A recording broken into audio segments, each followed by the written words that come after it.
un sujet un peu technique, est devenu, depuis le mouvement des Gilets jaunes, un vrai sujet politique dont beaucoup de gens se sont emparés. Et c'est très bien. Et c'est vraiment à mettre au crédit de ce mouvement. L'évasion fiscale, c'est 100 milliards d'euros qui partent en fumée chaque année de France.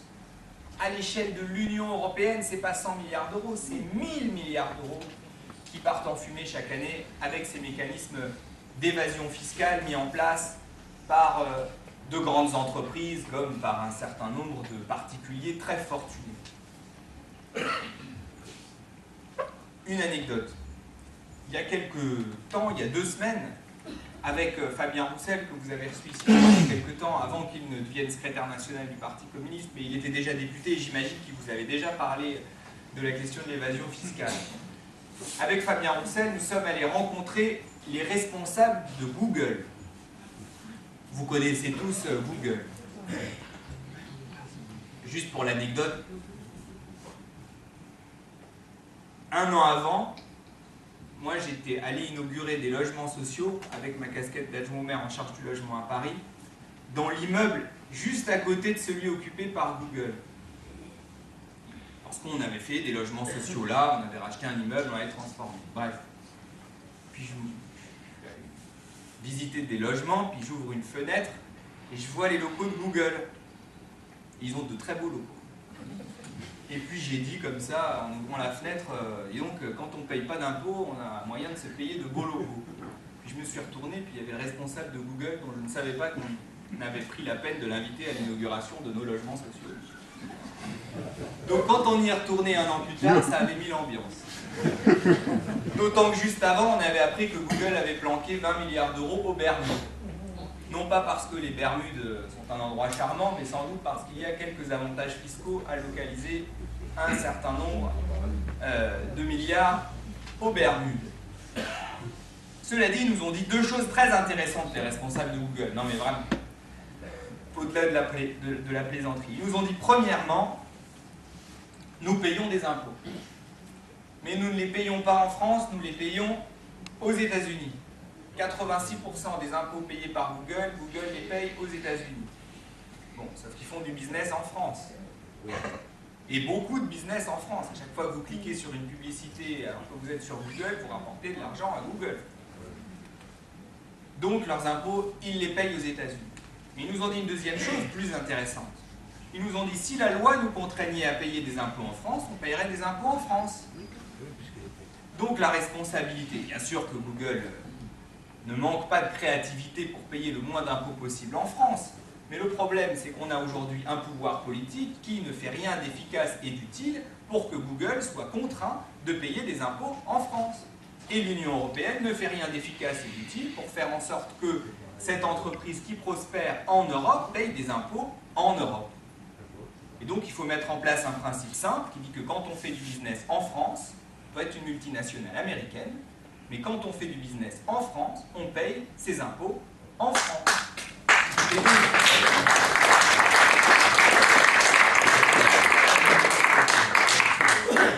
Et donc, nous faisons une proposition simple, là aussi, c'est la taxation à la source pour les multinationales. Parce que le gouvernement a mis en place la taxation à la source pour les familles. On ne voit pas pourquoi est-ce qu'on peut mettre en place l'impôt à la source pour les familles et on ne peut pas mettre en place l'impôt à la source pour ces mêmes multinationales. Et nous avons d'ailleurs déposé une proposition de loi en ce sens. Je ne sais pas si vous avez vu, mais le gouvernement, qui a quand même senti qu'il y avait un sujet, a décidé, par la voix de Bruno Le Maire, de mettre en place une mini-taxe, on pourrait l'appeler une taxe confetti, qui s'appliquera sur l'ensemble de ces entreprises qu'on appelle les GAFA. Alors je ne comprends pas pourquoi il n'y a que les GAFA, les entreprises du net, qui sont concernées, alors qu'il y a tas d'autres multinationales qui se débrouillent pour ne pas payer d'impôts. Enfin, manifestement, il s'agissait plus de répondre à un impératif de communication qu'à un vrai impératif politique. Et donc, ils vont mettre en place une mini-taxe confetti sur les GAFA qui va rapporter 500 millions d'euros. C'est une plaisanterie quand on sait le chiffre d'affaires réalisé par ces entreprises. D'ailleurs, il y a quand même une chose qui m'a frappé, c'est que ils ont supprimé l'impôt sur la fortune en disant l'ISF ne rapportait rien. L'ISF rapportait 3,5 milliards. Ils sont en train de présenter comme une grande victoire une mini-taxe confetti qui va rapporter 7 fois moins. Il y a quand même une contradiction. Donc nous disons taxation à la source pour les multinationales. Mais au-delà de ça, ça pose quand même une autre question. Pourquoi est-ce que autant de multinationales réussissent à payer si peu d'impôts en France? C'est lié au fonctionnement de l'Union européenne.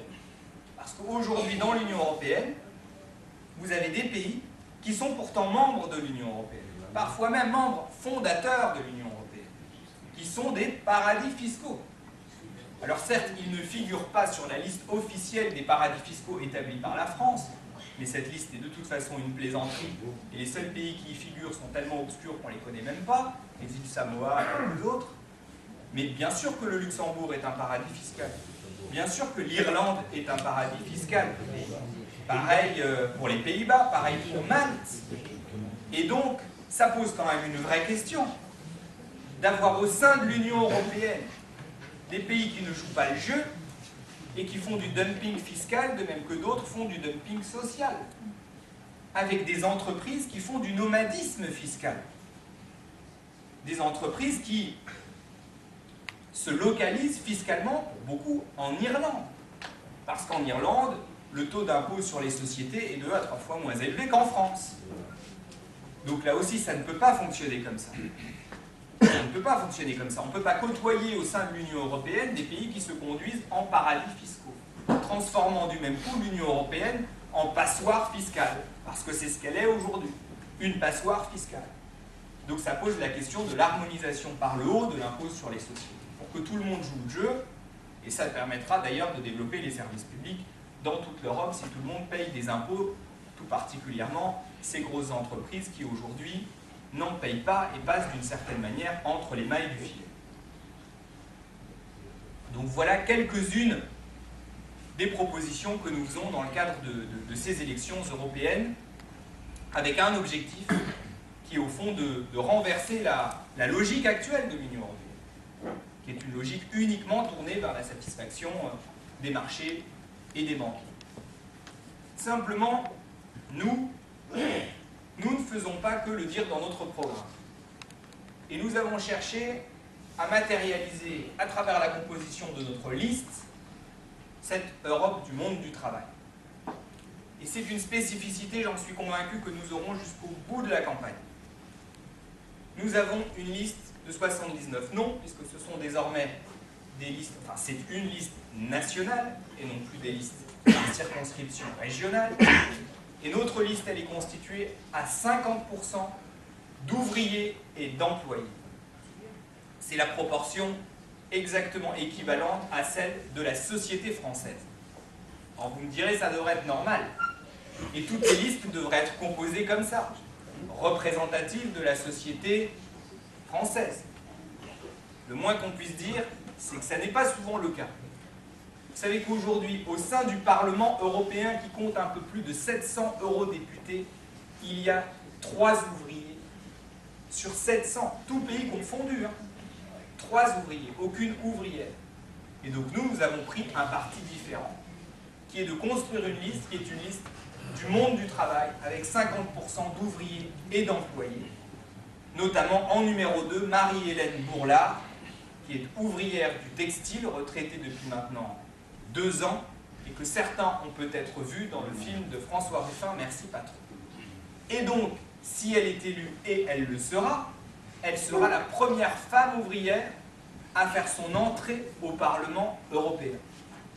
C'est-à-dire que vous avez par votre bulletin de vote l'occasion de faire l'histoire d'une certaine manière et de permettre qu'une femme ouvrière, par ailleurs une femme remarquable, militante aussi au Secours populaire, fasse son entrée au Parlement européen.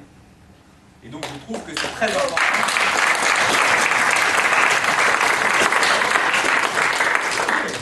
Et je pense que c'est très important de réussir ça. Et puis c'est une liste qui est aussi très à l'image des mobilisations sociales qui se sont levées depuis quelques mois maintenant. Enfin, ça s'est accéléré depuis quelques mois en tout cas.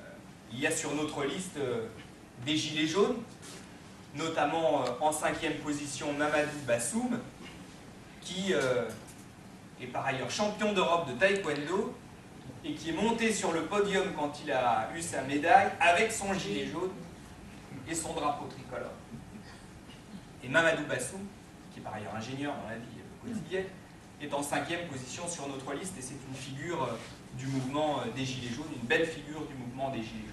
C'est une liste qui se veut vraiment à l'image des mouvements sociaux qu'on a vu se lever un peu partout en France et qui peut donc être un débouché politique à l'ensemble de ces mobilisations.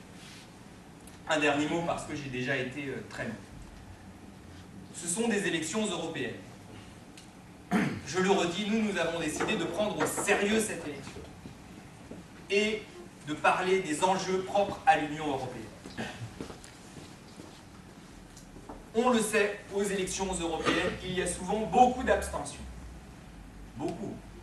La dernière fois, il y avait 42% de participation, c'est-à-dire 58% d'abstention. Qu'est-ce que ça veut dire? Ça a une conséquence très concrète.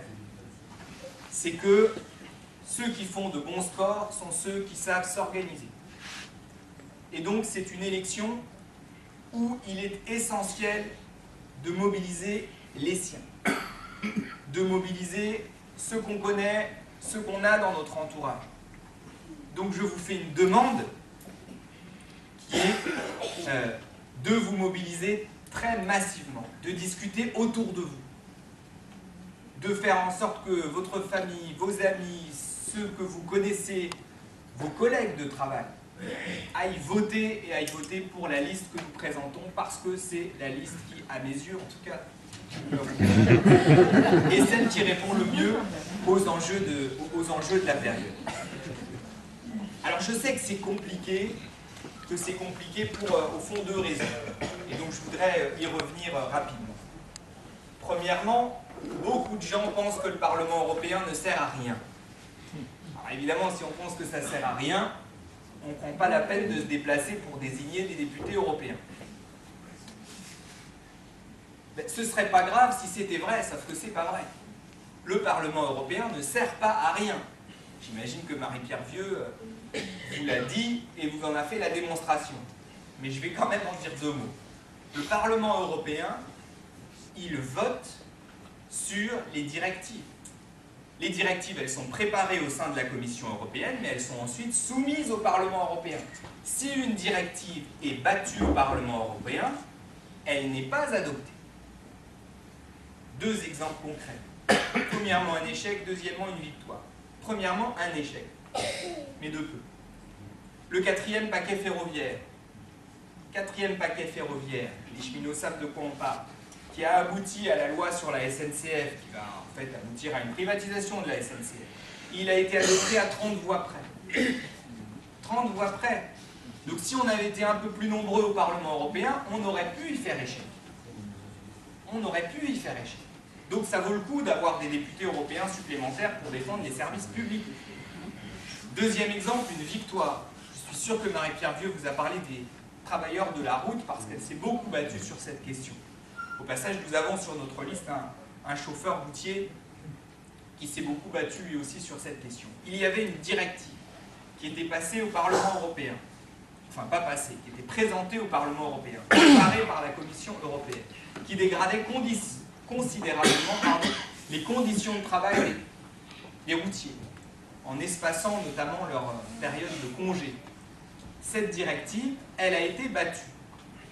Et elle a été heureusement battue parce qu'il y a eu à la fois une mobilisation des syndicats des travailleurs routiers, des syndicats européens des travailleurs routiers, et elle a été battue aussi parce qu'il y a eu des parlementaires comme Marie-Pierre Vieux qui se sont battus pour convaincre leurs collègues qu'il fallait faire battre cette directive. Donc ça veut dire que même au Parlement européen, où nous n'avons que 50 eurodéputés, nous pouvons faire échec à un certain nombre de directives de régression sociale. Donc ça vaut le coup, là aussi, d'avoir des députés européens, ça vaut le coup de se déplacer, parce qu'il se joue des choses au Parlement européen. Puis la deuxième chose qui alimente l'abstention, singulièrement dans notre camp, le camp de la gauche, c'est la grande division de la gauche. Et c'est vrai que la gauche est aujourd'hui trop divisée. trop divisée. D'ailleurs, sur les enjeux européens, ça ne date pas d'hier. Ça ne date pas d'hier. La gauche, elle est traversée de débats depuis très longtemps sur les questions européennes. On se souvient, enfin on se souvient, j'avais 12 ans, mais on se souvient du traité de Maastricht, je m'en souviens un peu, mes parents militaient déjà. On se souvient, pour le coup je me souviens mieux, du débat sur le traité constitutionnel européen de 2005. Ça fait longtemps que la gauche elle est divisée sur cet enjeu de l'Europe. Alors moi je dis la chose suivante. D'abord, le Parti communiste, il a une singularité à gauche sur cette question de l'Europe. Nous nous sommes opposés à tous les traités européens. En tout cas, tous les traités économiques européens.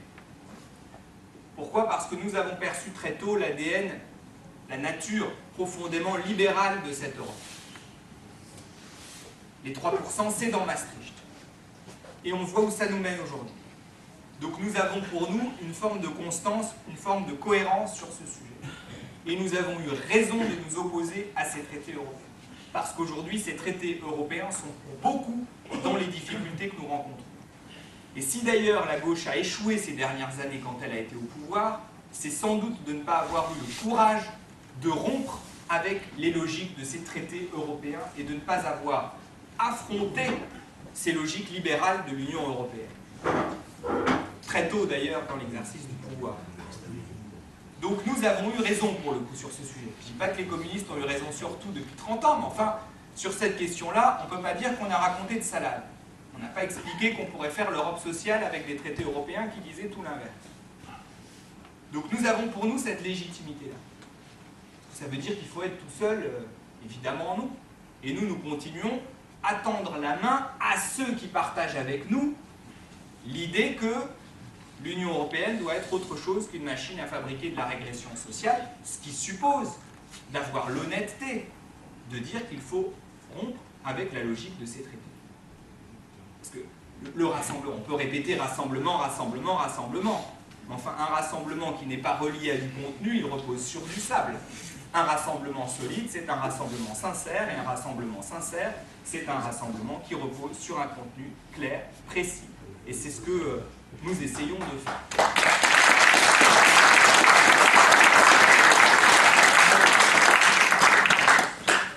Bon, voilà, j'ai été long.